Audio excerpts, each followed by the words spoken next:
I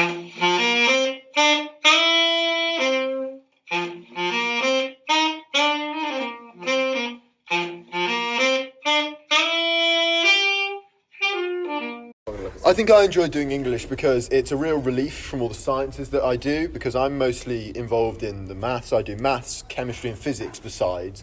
So I think English is a really nice subject to go with them if you're not purely interested in doing mathematics and sciences and sums. It's actually a nice break from that. I also think it opens a lot of doors to university courses, so things like law as well. And it makes sure that if you are somebody who is interested in doing more than just maths at university or after school, it just keeps things open, and it is enjoyable. It's a much more relaxed classroom environment than, say, A-level chemistry, where it's very sit down, copy up what's on the board and do it. English is more conversational, it's more relaxed. I enjoy that. So I chose English as a creative outlet from, again, I do sciences. I found that very enjoyable just because it gives me opportunity to kind of explore ideas that you can't do in the sciences, where everything's very concrete and black and white. I find English really helpful, as I do two other essay subjects, and the skills that I pick up in English are very transferable to other options. I enjoy English because it will make me sound more eloquent in a university interview. I chose English because if you want a career in law, it's really useful with the essays and it looks good for universities. Awesome.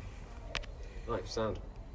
So I think for me the reason I chose English was definitely because it was my favourite subject in Year 11, but I guess I was a bit frustrated at kind of how constrained the curriculum felt, whereas in A-level you have a much wider variety of texts you get to study. You sort of dip your toe into a lot of different genres, which I think is quite exciting when you approach it from an analytical perspective.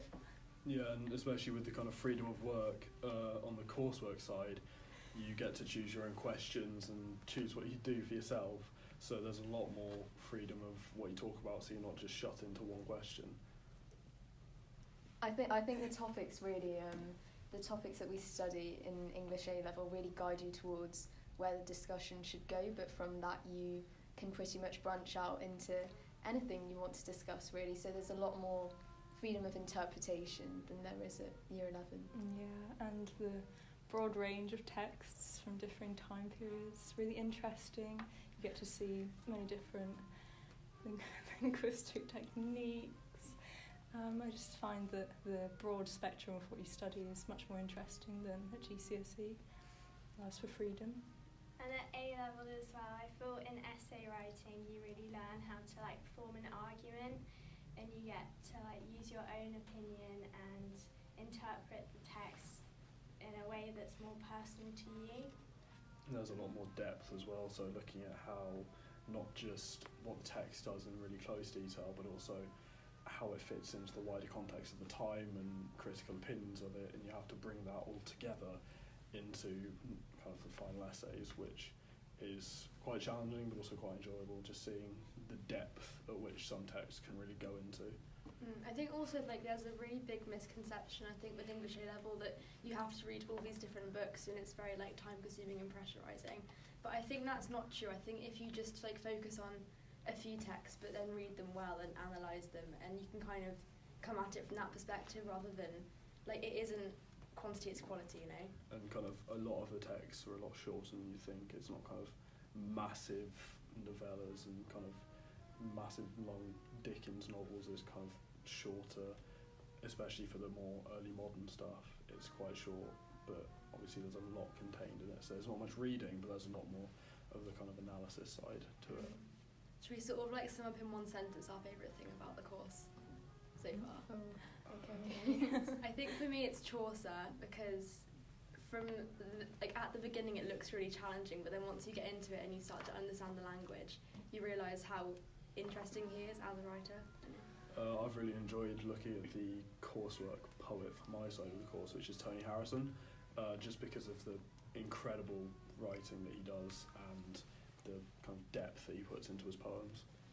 For me, I think it would be Streetcar Named Desire. I think that it's a very good play, and it's just a lot more interesting than what you might have seen before.